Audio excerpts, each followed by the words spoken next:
Welcome to February's PeriClinic. We're going to be talking about body acceptance and self-kindness. And the reason behind that particular topic is that obviously a lot of us, as we go through perimenopause, find that our bodies change. We get sort of lumpy, bumpy bits that we haven't had before. Maybe we might stay the same weight, but things just redistribute slightly, and it can rear up a lot of old self-hatred and a lot of pretty unpleasant feelings. And I wanted to particularly dig into this topic because there is hope. You can accept your body exactly as it is. I'm intentionally not calling this body positivity because I think that conjures up this image of going from feeling this sense of hatred at what you see in the mirror to suddenly go, oh, I'll just put a bikini on and walk down the high street. I'm not saying that that's going to happen. I'm not for a second as unreasonable as to expect that somebody going from, okay, my body's all right, oh my God, it's changed completely and I hate it, to thinking that they can get to, look at me. But acceptance of the body and self-kindness around it, I think, is something that can bring such a level of freedom that I wanted to really dig into that topic. So to that end, let me introduce who we have on the panel. I'm going to start with Marcel. Hello, thank you, Emily. So I am Marcel Rose and I'm an emotional and disordered eating specialist, nutritionist and author of the Binge Freedom Method. And yeah, do a lot of work on body image with my clients. Fab. Katie. Hi, I am Katie. I am from the US in Maryland, and I work with peri to postmenopausal women as a functional health practitioner and certified midlife specialist. Fab. And Eileen. Thank you so much, ladies, for being here. I'm Eileen McDonnell, and I am a breakthrough coach and trainer. My specialty is helping women reprogram their subconscious minds so that they break up with the old beliefs that they have about themselves. Fab. And Jo, last but not least. Hi, everybody. Hello. I'm Jo. I help Emily run PeriHub HQ, but also in my other life, I'm also a coach, psychotherapist and mindfulness teacher who has helped hundreds of women come to terms with what goes on in our minds and our bodies in perimenopause. Fab. Right, I'm going to go right in. I'm going straight in, all in. Disordered eating. I think that's the root of all of this. And I think it's fair to say that most women, a really large percentage of women, have had that on-off relationship with dieting, with all of that stuff, which brings a whole world of body issues. I mean, Marcel, would you agree that's kind of the starting point of all of this? Yeah, I mean, I think that there's studies that essentially women, this age group of women, midlife women, do have often have body image issues, and we do see disordered eating very commonly happening, starting at this stage, but often it's resurfaced at this stage. And what I find is that a lot of people don't actually consider themselves as a disordered eater because chronic dieting and fasting and all sorts of kind of these weight loss things are so normalized in our society. So I think for a lot of people, they might not consider themselves that, but they might possibly be somewhere on the spectrum of a disordered eater, not necessarily with an eating disorder, but there's a big spectrum.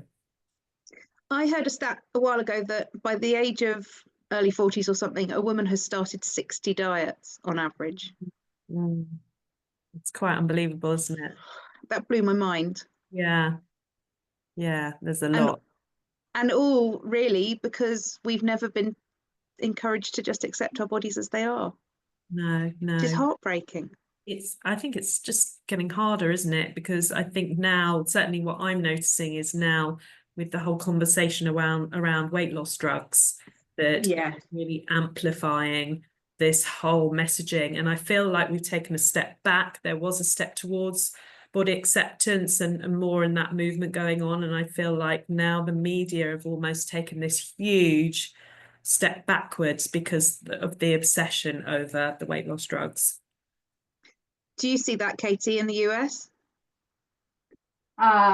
We do. You know, in my past life, before working with specifically peri to postmenopausal women, I actually worked in weight management for 13 years and worked on focusing on nutrient-dense foods and not focusing on the skinny, the vanity, the things that were, the messages that were sent.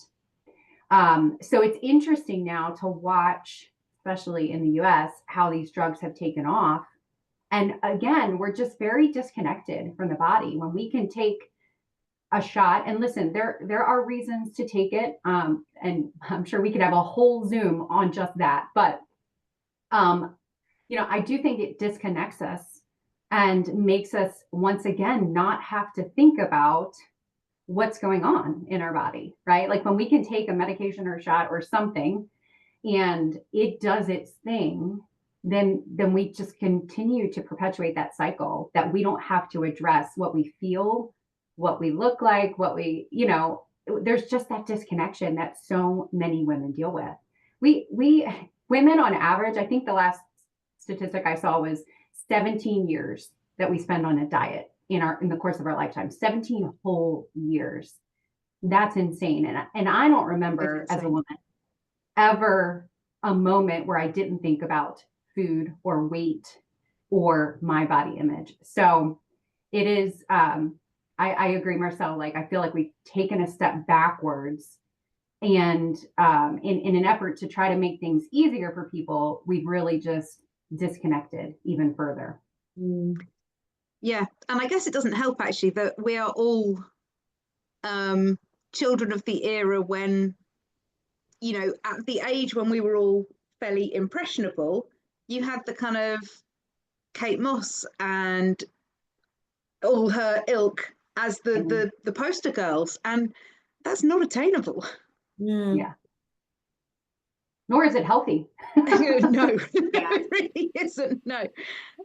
Eileen, where do you sit on the sort of, do you encounter much in the way of sort of disordered eating and stuff with your clients, with your coaching clients?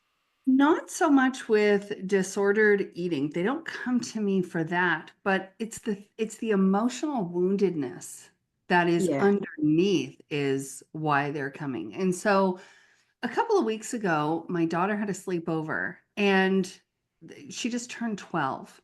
And what they were doing is they were cutting nails out of pieces of paper and then drawing them and taping them to their fingers.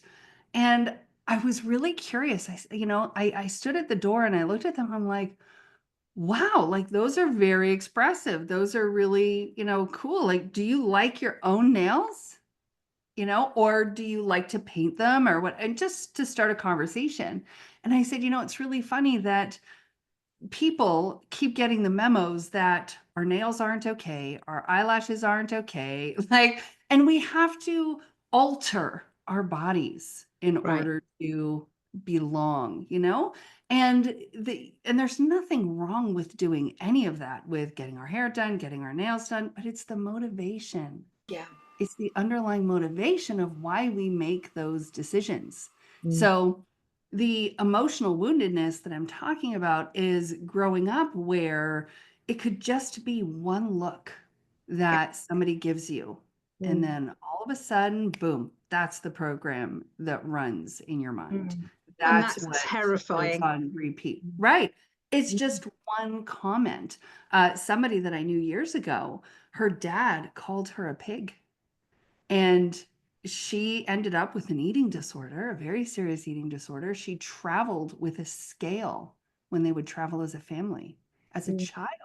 So being mindful of how we're influencing other people and how we are allowing them to be themselves, and what lens are we, and now I'm going off on a tangent, but what lens are we looking through?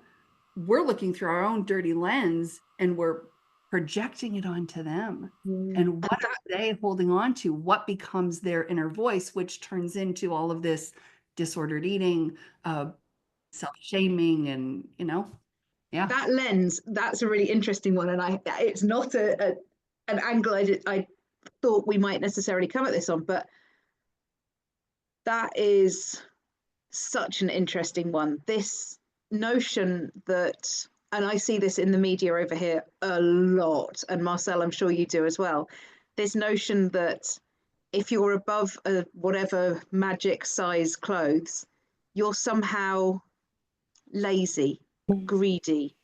And that is the lens from the people who have no right to comment on other people's bodies, but there they are in the media having this platform on which they can do that. And, in theory, we're all big enough and old enough to kind of know really that we can disconnect from that. We may not be able to, and we'll get onto that in a moment, but people, Eileen, your daughter's age, that's where it's dangerous. Yeah, 100%. And I remember when I was growing up, there was never a size 0. And I went shopping with my daughter for jeans. Now they have 000. And I'm like, that's not even a number. Yeah. Does it make sense? What messages are we sending to people when we're doing that? And when we look at stores, why do they need to be segmented? Like, that just tells people, like, you are different. You don't get to be here. And now I'm going off in another topic, but it emotionally, psychologically, it affects people that, oh, Absolutely. now I stop And here. I don't belong there anymore. Yeah. and I will get to you in a second, Joe, don't worry. Oh, no, you're I'm fine, just you're loving fine. everything Eileen's saying. I'm like, oh my God, I've got so much to say on this. But I find it really interesting when you find inclusive retailers, mostly online, granted. There are 1 or 2 snag tights. Don't know if you guys can get them in the US and Canada, but over here we absolutely can. All of their advertising is just women, people who are the size that they are. They aren't necessarily models, whether plus size, I hate that, but they're just people who are wearing the products. And they have in their adverts, they have people who have lipedema, they have people who have stomas, they have it's people, and it shows how. And Molka bras are another one who do the same, and also Run and Fly, who make the most amazing dungarees, which I'm slightly obsessed with. But all of them, their advertising is their customers wearing their products. And I love that now. And I find actually now, if I go onto like a mainstream retailer, I'm like, well, I don't know what that's going to look like on me because I can't see anybody that looks like me. And I've got so used now to shopping on these retailers that use their actual customers that other retailers look weird to me, which I guess is positive. Joe, coming round to you. Just listening to what everyone's saying, it really does reinforce the fact that there's so much conscious and unconscious programming that has gone on over so many years. And the societal kind of, I've been writing some notes as we've been talking just now, this kind of tribal cultural acceptability is all mythical bullshit that has just been kind of droned into us over so many years, that drip fed that we weren't good enough because you didn't conform to an unrealistic beauty standard that actually nobody has, because we all know that those images are airbrushed, right? So it's kind of deep in our fear center around, if we aren't tribally accepted because our bodies don't conform in some way, then we're going to get cast out and be left to die alone in the wilderness and all that kind of stuff. So we've been, and let's not forget as well that striving for progress or improvement is just part of human nature. It's kind of what drives us as humans.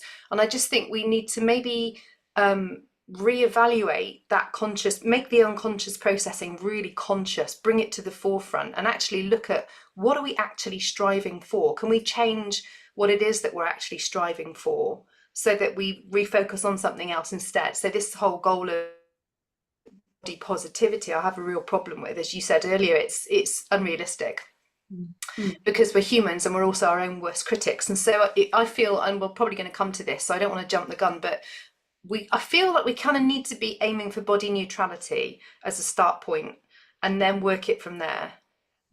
Absolutely. And that's why I titled this Body Acceptance. To me, body acceptance and body neutrality are broadly, I'm happy to argue semantics on that, but broadly in the same sort of area. And I think I would love to see for everyone to get to a point of going, I have a body. I inhabit a body. Yeah. Here it is. This is literally just the thing that contains my epicness. And my epicness shines through in sense of humor or kindness or hugs, or doesn't matter what. But this body thing, this vessel, this skin suit, does nothing more than hold my epicness in place, because otherwise, frankly, there'd just be epicness spilling everywhere, and that would be really messy. Yeah, it would just be messy, isn't it? Absolutely. So I'm going to come back to you, Eileen. Not specifically around your 12-year-old daughter and her friends, but I think that's a really good point. That sort of teenagers, early teens, because a lot of people watching this will have young adults, teenagers, whatever, in their family. And how do we help them not to hit all the stumbling blocks that we hit? How do we help them to see that this is just a skin suit containing epicness, and without it, it's messy because the epicness just spills everywhere? How do we help young people to see that? How do we also help women in their 40s and 50s to see that? Don't get me wrong, but how do we bypass the trauma that our age group have had to deal with? Right. Yeah, and it's actually the same answer to both questions, and it's model. It's model the behavior, right? So for me, when I didn't have a great relationship with my body because it didn't look the way that I wanted it to look. I got sick, life happened, blah, blah, blah, right? And so what I had to do is I had to get back to, I am so grateful for my cellulite. I am so grateful for my belly. I'm so grateful for my legs. And initially, when I was first challenged to lean into gratitude to help myself, I'm like, this is full of, this isn't going to work, blah, blah, blah. And I'm like, this is ridiculous. But somebody challenged me to write 6 things that I was grateful for every single day. And one of them had to be about me. So being grateful for my cellulite didn't show up on week 1 or even week 14. No. And because it was a process. So now, even when I have plantar fasciitis, so let's say if I'm recovering from it now, if I'm in pain, I'm like, I'm so grateful for my feet because they carry me where I need to go. So my kids hear me say things like that. They hear me be grateful for my body. I never say, I'm overweight, I look gross, blah, blah, blah, because those aren't the things that are in my head either. So it's being conscious of the words that we're saying to ourselves, making sure that we're not letting those, negative thoughts spill out while we're in process. And I mean, we're all human. We're not going to do this perfectly, but then model what we want for them. So we never, when she was growing up, we never said, oh my gosh, you're so pretty. We said, oh my gosh, that was such a good idea. Like, wow, that was a great way that you solved that problem. Like, we highlighted her intellectual, and we have 2 daughters and a son, but we highlight their human strengths. We don't highlight their 3D version of, however they want to do their hair or what they want to wear, because that shit doesn't matter. So it's modeling. It's modeling. So, the reason I'm smiling there is my parents did sort of broadly similar, although there has been a sort of an inherent, just the sort of, oh goodness, we must be worried about you if you're a bit bigger kind of thing, But I then to that end, having always been like, well, I'm valued for intelligence or kindness or whatever. I remember then having that sort of late teens thing of going, but what if I'm not pretty? Oh my God. Mm. Isn't that crazy though? That you think, oh, but I have to, but society outside of these four walls tells me I need to be pretty. What does that mean? And isn't it crazy how there's then still this other thing to aspire to, and this other that, apparently we're meant to achieve. Marcel, in terms of the modeling and the gratitude stuff, I'm assuming you do quite a bit of that with your clients. Yeah, definitely. And one of the things that I do, so a similar thing with my clients, I often ask them to write a letter to their body. It's a dear body letter of what they appreciate about themselves. And very similar to what Eileen was saying, what it is that they're, how they're perhaps their scars, their stretch marks, what that meant. And actually, from carrying my child, or my legs allow me to go and do the Zumba class that I enjoy, or whatever it is. So that's one of the things. But one of the other things that can be really helpful is just actually writing down one thing that you appreciate about yourself every day that's not appearance related. So it's starting to value yourself for who you are and what you are. And I know a lot of my clients struggle with that quite a great deal at the beginning. So we start to say, well, what do you think, your close friend would say about you, what they value about you, or a family member that loves you, whatever. And to start and really to carry on with that, because there's the self-worth is so low that they really, really struggle with that. And because their worth is so intrinsically connected to their appearance. So we really want to try and raise their self-worth around that. Jo, you must see a fair bit of self-worth issues coming into your clinic as well. Yeah, definitely. Where how do you navigate that with people? So we do a lot of work on what formed those beliefs in the first place. We look gently into, we start from a point of neutrality and go, when you have those thoughts that come up around your body, whose voice is that?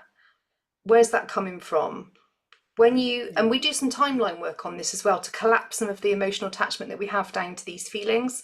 So it can be really useful to work with a therapist and do some timeline work on instances that happened in your earlier life that led you to believe certain things about yourself. It's not regression therapy, it's not any of that kind of work.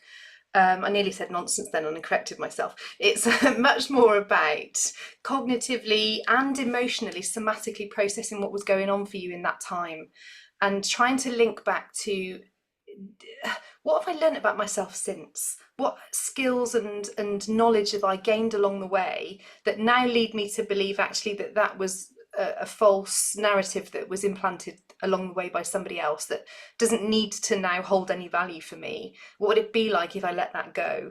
And then we do lots of solution focused stuff on, so if things were different, what would be happening? What would you notice? What would you be looking out for that told you that you were moving just towards that neutrality point of view rather than massive oodles of self-love that suddenly generate out of nowhere? We try and remove some of the guilt from the bad body image days when you really can't get through it as well. And one of the ways that works brilliantly on this is to bring in some really definite mindfulness tools. A lot of people misconstrue mindfulness as thinking positively or being kind. No, mindfulness is actually quite mechanical in its nature. And so we bring in things like body scans. We're not hardwired to look out for ease or comfort or neutrality in the body. We're only really hardwired to notice when things are what we deem to be wrong or what we judge to be not good enough. So rebalancing some of that and doing some work on, okay, let's just be with what is right now as a snapshot of this moment in time. Not what was years ago, not what will be, but what is it like for you right now? And then we can really bring ourselves out of our heads and back into our bodies a bit more and reconnect with what's actually going on, rather than this kind of stream of consciousness we have around this idea of our bodies. That was a long answer. No, it's good. I love it. And it's actually reminded me, I'm going off on a tangent again, sorry. Eileen, you were saying you were going on tangents. Nothing. Tying in with what you've just said, Joe, many years ago I did an animal communication course, and the whole purpose behind it, this is relevant, is that you are present in the moment, and that is how you are able to pick up the communication from the animals and stuff.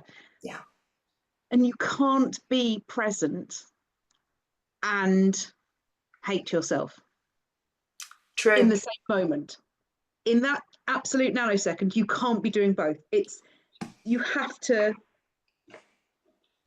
leave all of your stuff to one side, become present, and then focus on the animal.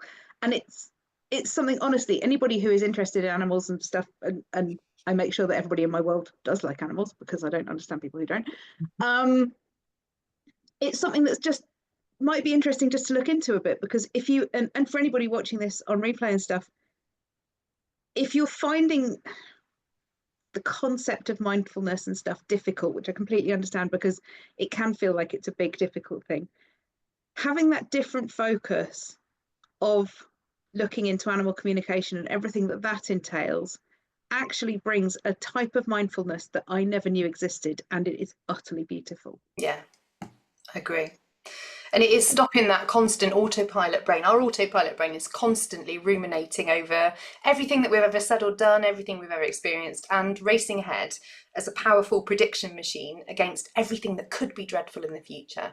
And what we don't get then is the reality of the present moment that we're in right now. Katie, do you see this sort of stuff coming up in your clinic, or are you focusing more on how people can nourish themselves to go forward rather than the sort of the head stuff?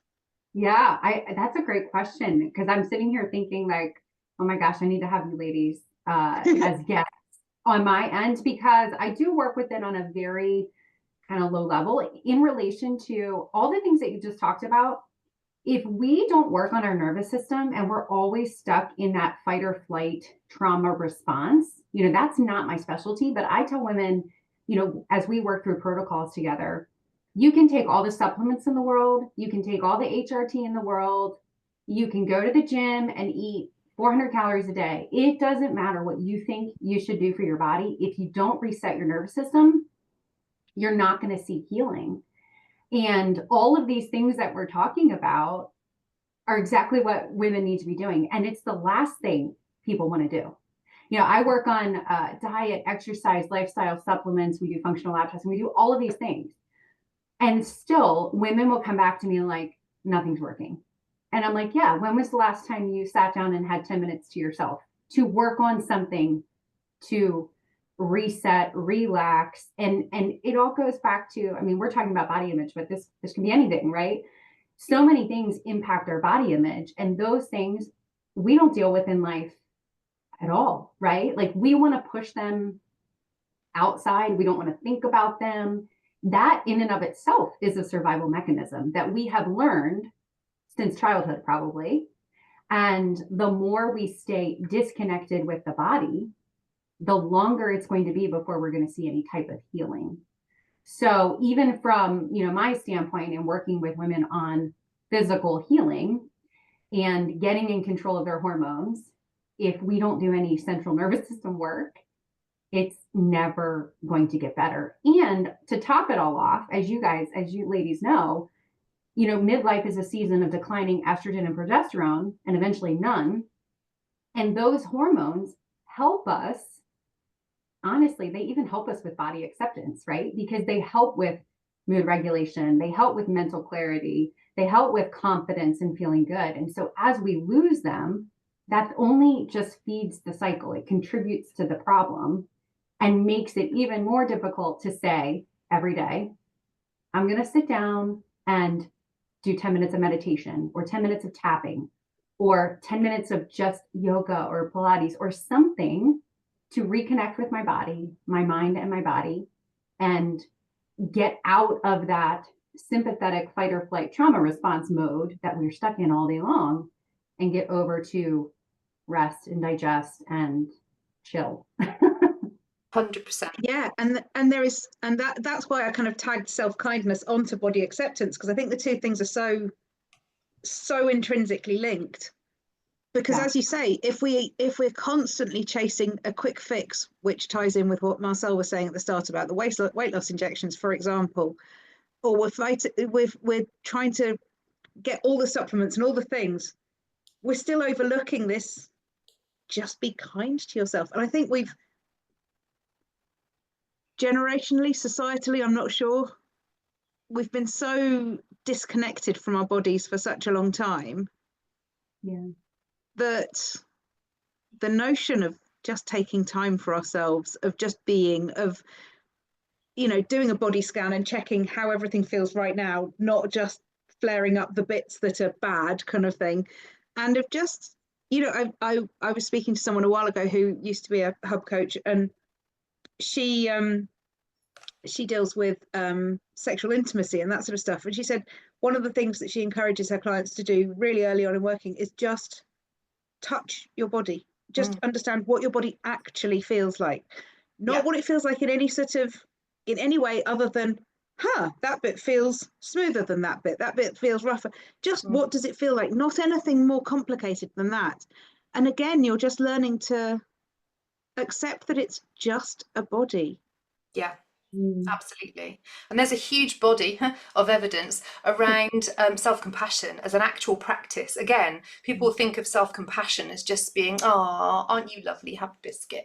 No, self-compassion is an actual practice that we create. It's like a brain training thing that we create, that self-talk, the visualization of certain things. And I work with a lot of work from Kristen Neff, who wrote Fierce Self-Compassion and has written oodles of brilliant books on self-compassion. And it's absolutely vital for all of us as humans, but particularly in perimenopause, that we've got to, or we massively serve ourselves well, not we've got to, that's quite finger waggy, isn't it? We massively serve ourselves really well when we get into just practicing some regular, quick and simple self-compassion techniques.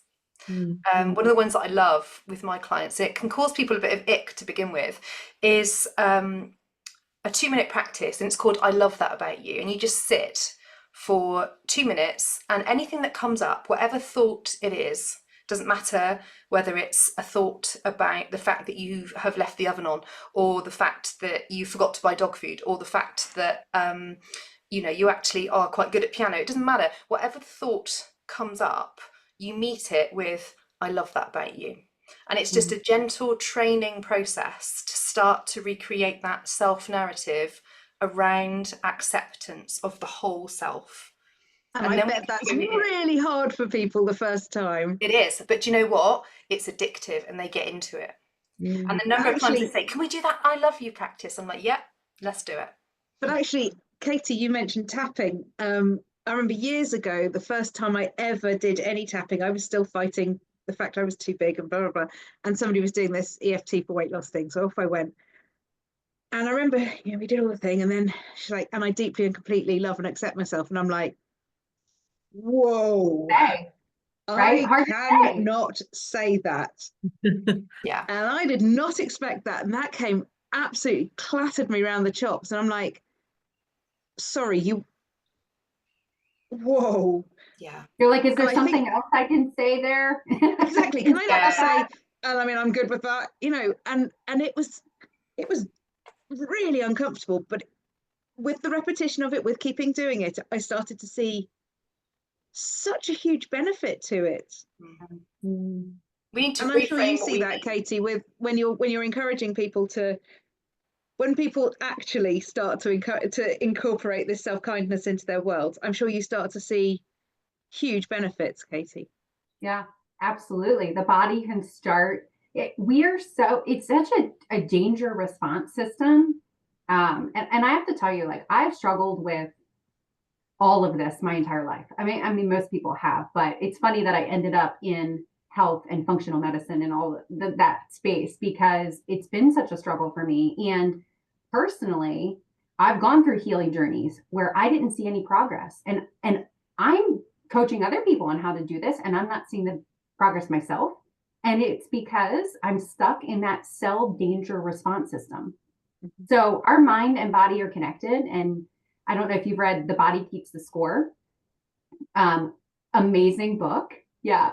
And it just talks about like your body knows. So we have to address the mind if we want to address the body. And once we do that, I mean, I've seen women lose weight, 15 pounds in a month simply from addressing issues and focusing on stress balance.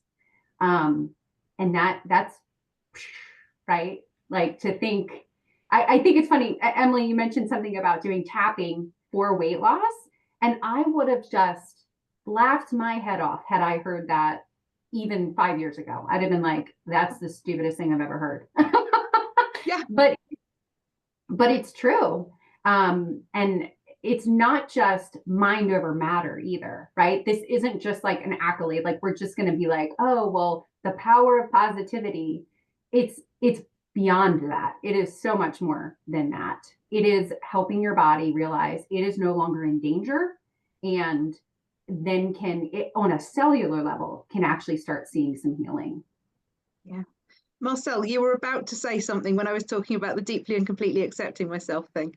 Yeah, no, I mean, the self-compassion, as Joe said, is like a massive part of the picture, and especially with disordered eating and eating disorders and body image stuff. So a lot of what the work that we do around perhaps is, the way when we're working on eating behaviors. So, for example, if somebody is binge eating or calls themselves an emotional eater or whatever, and they feel like there has been, an episode that hasn't lived up to their expectations, instead of the self-blame and judgment, we start to work on reframing what you can say. And that's not, as you say, it's not just throwing out a positive comment that they don't believe, that like gaslighting themselves into believing something. It's sort of saying something like, well, this was a learning experience, which it is, and we start to use that as a learning experience and really try and bring that self-compassion into it, and observing without the judgment, and being, oh, I noticed that was really hard for me. That was a really difficult day.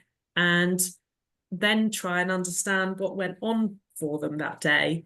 Perhaps it's because, they skipped a meal because they didn't have time to eat, and then all things went wrong, or they had a really stressful day and then everything went wrong, or whatever it was. So that's one of the things that is so key, that self-compassion bit. And I think it's really hard to actually sort of loathe yourself and loathe your body into change. You can't, you're not going to look after your body if you're loathing it. Mm-hmm. And that observation thing, I think, is so key, isn't it? We've talked about this before, Marcel, I know, at length on different calls, but whether it's observing how you react to what Joe was saying about and I love that about myself, or whatever, or whether it's responding to how Eileen was saying about gratitude for, your body, for things about yourself and things, observing how we respond, how that feels. And it can feel horrific the first few times. And those observations are really useful as well, because that's giving us so much information about where the stumbling blocks are, kind of thing. Where are we stuck? Is it around being kind to ourselves? Is that where we're stuck? Are we stuck at, I don't know, where along this line are we stuck? And that's where, digging into this for people watching who want to unravel this is huge. One thing I was going to ask to you, Eileen, particularly, just going to single you out on this one, but there we are. Do you find it useful to kind of set a boundary around how you let people refer to your body, and how does that make sense? Yeah. So you mean make a comment about my body or the way that I Yeah, look, like when people or go, "Oh, you look like you've lost weight." Have you found that you've boundaried that, if that makes sense? Mm, what comes to mind? So my husband has severe PTSD and he has a service dog. And the inappropriateness of certain questions and comments have given me a lot more freedom to and permission, really, to create these boundaries, right? To understand that not every question is appropriate, not every question or comment deserves a response. Mhm. And I get to have that boundary. So when somebody says something about my body, which I can't remember the last time somebody did, um, I just, great. I don't thank them. I don't anything. And if ever anybody says something to me that warrants a response like, oh, thanks for your concern. And then, or, oh, I'll consider it. So, and then for I'll consider it, it's legit. I've considered it and it's not happening. Like it just has to be like that. Like it's just these one-liners where as people, we tend to feel like we need to justify, we need to over-explain, we need to validate our opinion. And we really don't. We don't. And something that yes, it's self-compassion. And I feel that as women, well, as a collective, really, is we are so disconnected with being intimate with self. And I'm not talking about masturbation. I'm not talking about, I'm talking about just really intimate and knowing who we are and really understanding that we are all connected. Yeah. And pretending otherwise is just crazy. So as we communicate with other people, this is the same kind of stuff that we're saying to ourselves, and we're allowed to have these teachable moments. So for instance, if somebody asked my husband, why do you have a service animal? It's a teachable moment to be like, that's a great question. And I have a question for you. Would you ask somebody why they need the use of a wheelchair? Mm. It's a teachable moment, Yeah. right? So if somebody comes to you and says, hey, you look really good, look at your body, okay, wow, that seems really important to you. Yeah. That's really interesting. Tell me why that's important to you, like the way that I look. And I'm just totally curious. And most people don't have the energy or the I don't know what it is, but to be able to say those things and to be really honest and exercise their own personal boundary and exercise the, hey, I really want clarity on why you found it okay to comment about my body, Yeah.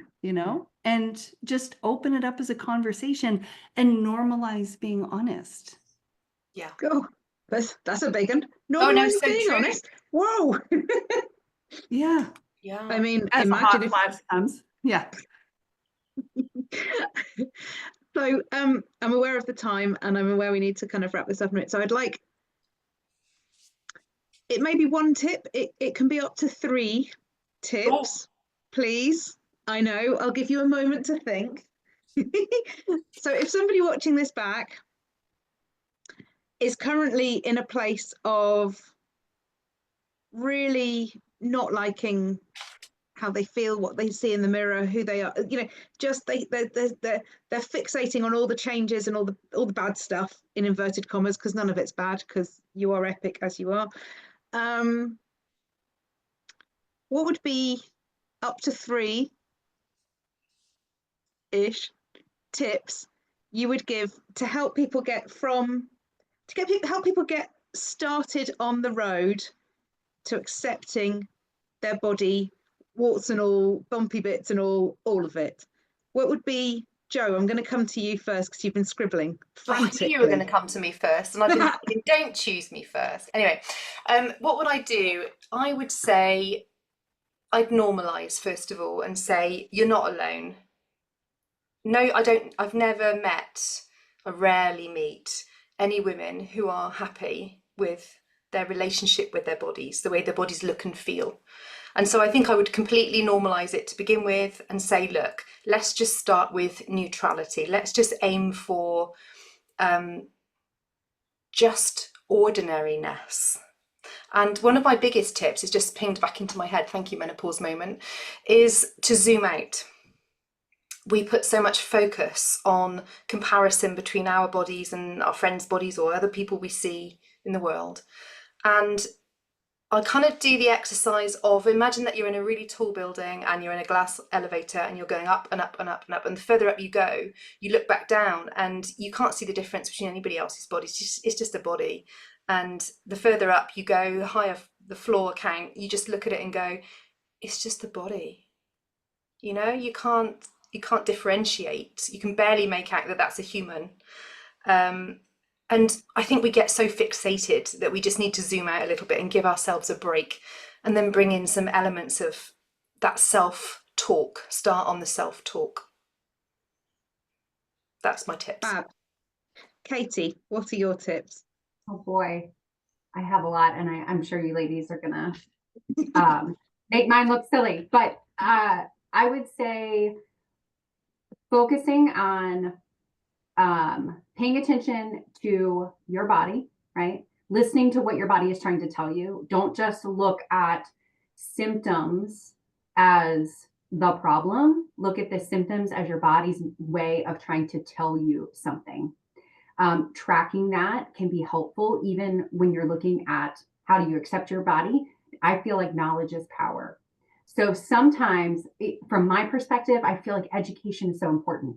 Getting educated on how your hormones impact even your self-image, right? Like the declines in them, and just taking an antidepressant can continue that numbing period. Now, a whole nother show, right? A whole nother episode of, like, yes, there absolutely can be beneficial. I'm talking about when we're trying to use them instead of learning how to connect with our body. So connect with the body, take the time necessary to do it. It's going to take intentional time.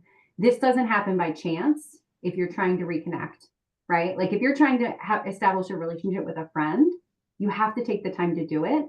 We need to learn how to be friends with our body, and that takes time and effort. So schedule time on your calendar every day for yourself. If you don't, it won't happen. So that's my tip. Love it. Eileen. Paying attention to our thoughts. That was the one thing that really started my own transformation. And I used to be somebody that would beat myself up all the time. You're an idiot. Who do you think you are? You can't do it. You're ugly. You know, you're overweight. Look, you're so lazy. You haven't worked out. Like the language was awful. So paying attention to your thoughts and your self-talk, and then give yourself a moment, sit back and be like, okay, because we obviously can't just turn around and go, oh my God, I'm not lazy. I'm the most energetic person I know. Whee! Like that won't happen. But here's what we could do is we could sit back and say, okay, close your eyes for a sec, or even with your eyes open if you're driving, whatever. But just hold on to a feeling and be like, okay, let's get curious about this. What would it feel like in my body to feel energetic? How would that feel? And that question alone of how would it feel to have more energy? How would it feel to look at myself in the mirror and feel proud at no matter what is reflecting in the mirror?